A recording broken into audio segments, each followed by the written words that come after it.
कबीले के सरदार के बेटे नोयान की कहानी, जो शिकार के दौरान मुश्किलों का सामना करता है और एक भेड़िए के साथ दोस्ती करके घर लौटता है। ये कहानी हमें ले जाती है आज से 20,000 साल पहले के दौर में, जब इंसान छोटे छोटे कबीलों में बटे थे।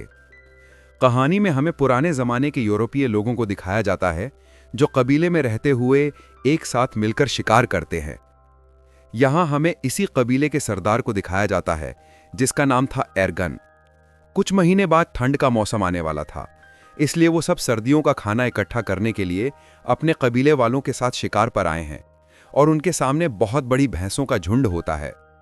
सभी लोग रेंगते हुए भैंसों के झुंड के पास पहुंचते हैं। एर्गन, जो कबीले का सरदार होता है, वो सही मौका देखते ही अटैक करने का इशारा कर देता है। ये सब के सब उन पर हमला कर देते हैं। शिकारियों से बचने के लिए भैंसें उल्टी तरफ भागना शुरू कर देती हैं, जिनमें से एक एक करके कई सारी भैंसें खाई में गिर जाती हैं। लेकिन उनमें से एक भैंसा बच गया था और वो जंगली भैंसा गुस्से में एर्गन के बेटे नोयान की तरफ भागता है। नोयान पहली बार शिकार पर आया था और उसे शिकार से बचने के तरीके मालूम नहीं थे। एर्गन अपने बेटे को रास्ते से हटने के लिए कहता है, लेकिन वो डर जाता है और नोयान उससे भागना शुरू कर देता है। वो जंगली भैंसा तेजी से नोयान की तरफ बढ़ते हुए उसे अपने सींग में उठा लेता है और खाई की तरफ भागना शुरू कर देता है। एर्गन, जो उस कबीले का सरदार है, वो देखकर अपने बेटे को बचाने के लिए भैंसे पर भाला फेंकता है। भैंसे को भाला लग जाता है, लेकिन घायल होने के बाद भी वो नोयान को नहीं छोड़ता और नोयान को खाई से ऊपर उछाल देता है। और यहाँ से कहानी जाती है फ्लैशबैक में, यानी कि एक हफ्ते पहले, जहाँ पे हम देखते हैं कि कबीले के लोग शिकार की तैयारी कर रहे हैं। वो पत्थरों से अलग अलग तरह के नुकीले हथियार बना रहे थे। ये सिर्फ तैयारी नहीं थी, बल्कि नए लोगों को शिकार में हिस्सा लेने के लिए इस तरह के पत्थर बनाने पड़ते थे। जो सबसे तेज और नुकीला हथियार बनाएगा, उसे शिकार के लिए सिलेक्ट कर दिया जाएगा। इस प्रतियोगिता में एर्गन का बेटा नोयान भी पास हो जाता है। उसी रात को नोयान की माँ एर्गन से कहती है, नोयान को अपने साथ शिकार पर मत ले जाओ, वो भी बच्चा है। मैं उससे बहुत प्यार करती हूँ और उसे खोना नहीं चाहती। एर्गन कहता है, सर्दियां आने वाली हैं और साल के इस वक्त में सभी शिकार करने के लिए जाते हैं। अगर हम शिकार पर नहीं गए तो हम सर्दियों में भूख से मर जाएंगे और नोयान को खुद को साबित करना होगा कि वो मेरा बेटा है। अगली सुबह सभी कबीले वाले शिकार के लिए निकल रहे होते हैं, लेकिन नोयान की माँ नोयान के लिए बेचैन हो रही थी कि कहीं मेरे बेटे को कुछ ना हो जाए। लेकिन एर्गन उसे तसल्ली देता है, तुम परेशान मत हो, नोयान को कुछ नहीं होगा। और वे सब शिकार पर निकल जाते हैं। थोड़ी दूर आगे जाने के बाद यहाँ पर एक दूसरा कबीला भी आता है, जो उन्हीं की तरह शिकार करने के लिए निकला है ताकि सर्दियों के लिए खाना इकट्ठा कर सके। बहुत लंबा सफर तय करने के बाद वो सब एक पत्थर के ढांचे तक पहुंचते हैं, जो कभी उनके पूर्वजों ने बनाया था। ये सफर बहुत खतरनाक होता है। इस सफर में उनके कई पूर्वजों ने अपनी जान गंवाई है, इसलिए उन्होंने पूर्वजों की याद में पत्थर का ढांचा बनाया होता है। आगे चलने के बाद उन्हें एक जंगली सूअर दिखता है, जिसे वो भाले से घायल कर देते हैं। एर्गन अपने बेटे नोयान से कहता है कि तुम इसे मारोगे। लेकिन नोयान ने पहले कभी शिकार नहीं किया था। वो इसे देखकर घबरा जाता है और नोयान उसकी जान नहीं लेता। इसलिए एर्गन उसके हाथ से पत्थर का खंजर छीनकर जंगली सूअर को मार देता है। और उसके बाद एर्गन अपने बेटे नोयान से कहता है, तुम इतने कायर निकलोगे, ऐसा मैंने कभी नहीं सोचा था। यहाँ सिर्फ ताकतवर जिंदा रह सकते हैं, यही जंगल का कानून है। रात के अंधेरे में जब ये सब अपने शिकार को खा रहे होते हैं, तभी कुछ अजीब सी आवाज़ें सुनाई देने लगती हैं, जिससे एर्गन सभी को होशियार रहने को कहता है। तभी वहाँ अचानक एक शेर आता है और उनमें से एक लड़के को उठाकर ले जाता है। अगली सुबह वो उस लड़के की याद में एक छोटी सी समाधि बनाते हैं और शिकार की तलाश में आगे का सफ़र तय करते हैं। लेकिन कई मीलों का सफ़र तय करने के बाद भी उन्हें कोई शिकार नहीं मिलता। पूरा दिन चलने के बाद रात को ये सब एक गुफा में रहने का फैसला करते हैं, जहां एर्गन अपने बेटे नोयान के हाथ में तारों के कुछ टैटू बनाता है और उसे बताता है कि ये तारे तुम्हें रात को आसमान में दिखेंगे और जब तक उनका पीछा करोगे तो वापस अपने घर पहुंच जाओगे।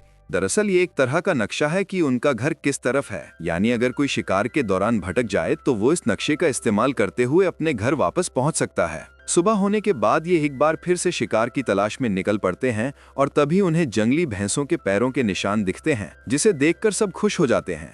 अब ये जंगली भैंसों का शिकार करना शुरू करते हैं और यहाँ वो सीन आता है जब एक जंगली भैंसे ने नोयान को पहाड़ी से उछाल दिया था। कहानी वापस प्रेजेंट में आती है, जहां दिखाया जाता है कि जब नोयान को चट्टान से उछाला गया तो वो नीचे जा गिरा, लेकिन वो चट्टानों के बीच एक पत्थर को पकड़कर लटक जाता है। एर्गन जल्दी से वहां पहुंच जाता है और अपने बेटे से कहता है, हिम्मत मत हारना, मैं तुम्हें बचा लूंगा। लेकिन तभी वो पत्थर टूट जाता है जिसे पकड़कर नोयान लटका हुआ होता है। नोयान चट्टानों से टकराता हुआ नीचे गिरता है और चट्टानों के बीच में बने हुए एक छोटे से रास्ते में जा गिरता है। एर्गन अपने बेटे को बचाने के लिए जाना चाहता है, लेकिन उसके कबीले वाले लोग उसे रोक लेते हैं। वो कहते हैं, अब यहाँ से नीचे जाने का कोई रास्ता नहीं है। तुम्हारा बेटा अब इस दुनिया में नहीं रहा। हम तुम्हें खोना नहीं चाहते। तुम हमारे कबीले के सरदार हो। तुम्हारी जिम्मेदारी है कि तुम हम सब की हिफाजत करो और हमें वापस घर ले चलो। लेकिन एर्थ्रोगिन किसी की भी बात को मानने को तैयार नहीं था। वो पूरी रात उसी चट्टान के किनारे बैठकर अपने बेटे को आवाज़ें देता रहता है। लेकिन आखिरकार उसे समझ आ जाता है कि अब मेरा बेटा इस दुनिया में नहीं रहा। और अगली सुबह तक जब उसका बेटा नहीं आता तो उसके तमाम साथी नोयान की याद में वहाँ एक छोटा सा पत्थर का समाधि बना लेते हैं और अपना किया हुआ शिकार लेकर वापस कबीले की तरफ निकल पड़ते हैं। उनके जाने के कुछ देर बाद नोयान के ऊपर एक गिद्ध आकर बैठ जाता है और चोंच मारना शुरू कर देता है। मगर उससे पहले कि वो उसे खाता, नोयान की आंख खुल जाती है। वो गिद्ध को नीचे फेंक देता है और उसके बाद वो अपने पिता को आवाज़ देता है, लेकिन उसे कोई भी जवाब नहीं मिलता। इससे पता चल जाता है कि सभी यहाँ से चले गए और अब उसकी कोई मदद नहीं कर सकता। वो हार नहीं मानता और चट्टान पर चढ़ने की कोशिश करता है, लेकिन वो ज्यादा ऊपर चढ़ नहीं पाता। नीचे बहुत गहरी खाई होती है और शायद किस्मत उसे जिंदा रहने का एक दूसरा मौका देना चाहती है। कुछ ही देर बाद वहां तेज बारिश शुरू हो जाती है और बारिश की वजह से नीचे खाई धीरे धीरे नदी में बदलने लगती है। उसे समझ आ जाती है कि अगर उसे जिंदा रहना है तो उसे नीचे खाई में कूदना होगा। और जब नोयान को अंदाजा होता है कि पानी अब गहरा हो गया है, अगर वो छलांग लगा दे तो उसे कोई चोट नहीं आएगी। इसके बाद वो पानी में कूद जाता है, लेकिन पानी में गिरते ही वो बेहोश हो जाता है। अगले दिन जब उसे होश आता है तो वो खुद को दूसरी जगह में पाता है। ऊंचाई से कूदने पर वो बच तो गया था, लेकिन उसके पैर की हड्डी मुड़ गई थी। फिर वो अपने टूटे हुए पैर को लकड़ियों से बांधता है, जिससे वो चलने के काबिल हो जाता है। और फिर वो उस चट्टान के ऊपर पहुंचता है जहां से वो गिरा था। लेकिन वहां पहुंचकर जब वो देखता है कि उनके लोगों ने उसकी समाधि बना दी, जिससे वो रोने लगता है, वो समझ जाता है कि उसके पिता एर्गन और कबीले वालों ने ये यकीन कर लिया था कि नोयान मर चुका है। तभी अचानक उसे आसपास कुछ अजीब आवाजें सुनाई देती हैं और खतरे से बचने के लिए नोयान पेड़ पर चढ़ जाता है, जहां वो पूरी रात एक सूखे पेड़ के ऊपर गुजारता है। अगली सुबह जब वो पानी पीने जाता है तो वो भेड़ियों के एक झुंड को देखता है और वो भेड़िए तेजी से उसकी तरफ बढ़ रहे थे। तभी कुछ भेड़िए उस पर हमला कर देते हैं। नोयान वापस पेड़ की तरफ भागता है, लेकिन एक भेड़िया उसका पांव पकड़ लेता है।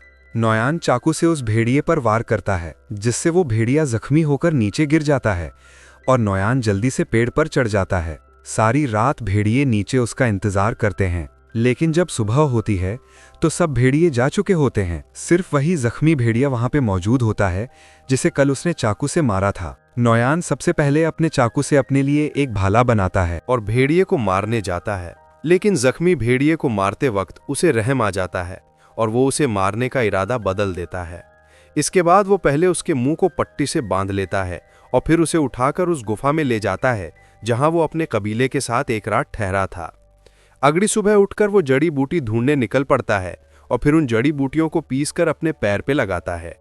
इसी बीच जब वो पानी पी रहा होता है तो वो देखता है कि भेड़िया अपने मुंह पर बंधी रस्सी को खोल चुका है। ये देखकर पहले तो वो घबरा जाता है, लेकिन फिर नोयान आराम से उसे पानी देने जाता है।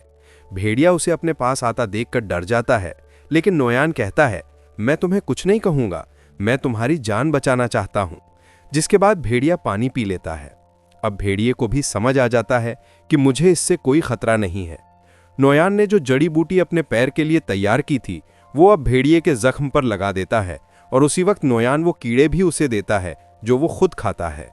अब आहिस्ता आहिस्ता उन दोनों के बीच एक रिश्ता बनने लगता है। शाम होने से पहले नोयान एक खरगोश का शिकार कर लेता है, क्योंकि उसने कई घंटों से कुछ भी नहीं खाया था। रात को बड़ी मुश्किल से वो आग जलाकर उस खरगोश को पका लेता है और उसमें से कुछ हिस्सा भेड़िए को भी दे देता है। ये दोनों बुरी तरह से घायल होते हैं, इसीलिए कुछ दिनों तक उसी गुफा में रहते हैं। एक रात नोयान अपने हाथ के टैटूज को देखता है जो उसके पिता एर्गन ने बनाए थे और उन सितारों को आसमान में देखता है। वो कहता है, मुझे घर जाना होगा अपने माँ बाप से मिलने। और नोयान भेड़िए से भी कहता है कि तुम्हें भी अपने झुंड की तरफ लौटना चाहिए। अगली सुबह वो सफर के लिए तैयार हो जाता है। वो भेड़िए से कहता है, तुम भी अपने घर चले जाओ उससे पहले कि बर्फ पड़ने लगे, और वो वहां से निकल पड़ता है। लेकिन वो देखता है कि भेड़िया, जिसका नाम उसने अल्फा रखा है, वो उसके पीछे पीछे चलता आ रहा है।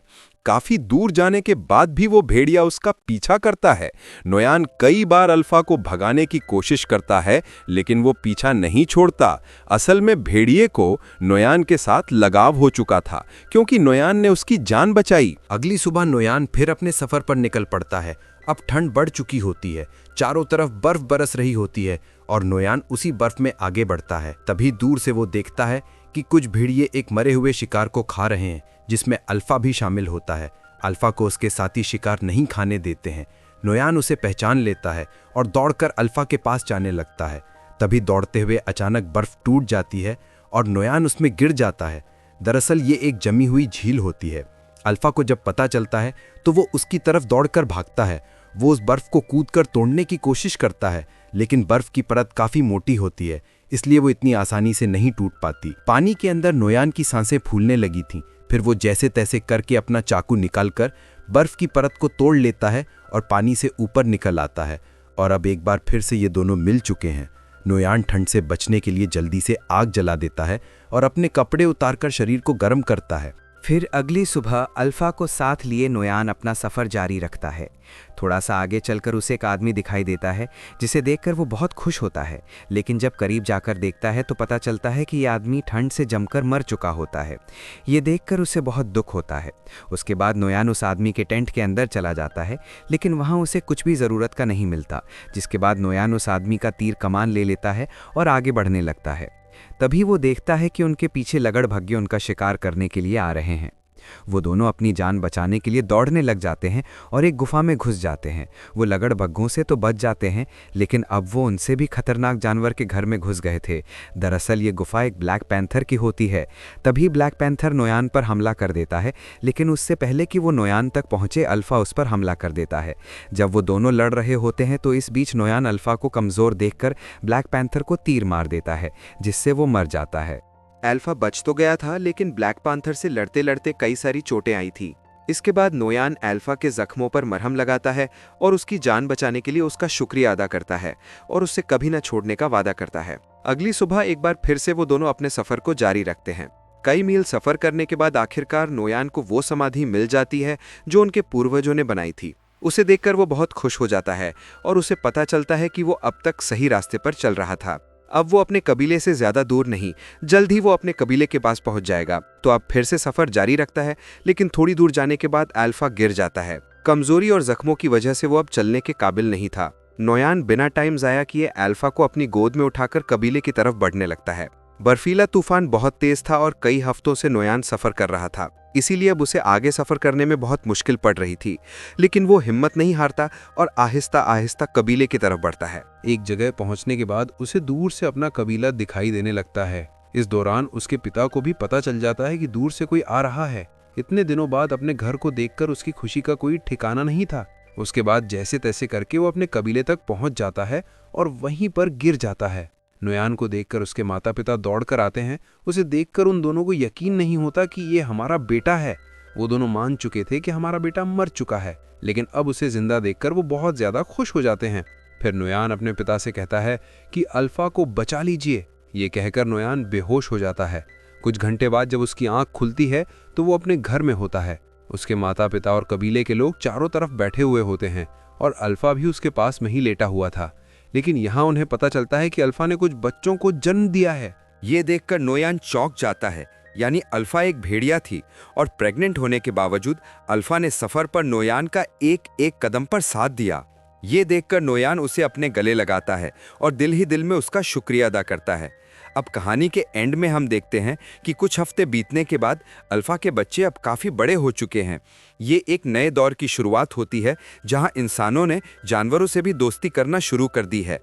आखिर में ये दिखाया जाता है कि नोयान कई मुश्किलें झेलने के बाद आखिरकार घर पहुंच गया और अब अल्फा और उसके बच्चे भी उसके साथ थे। इसी के साथ कहानी खत्म हो जाती है।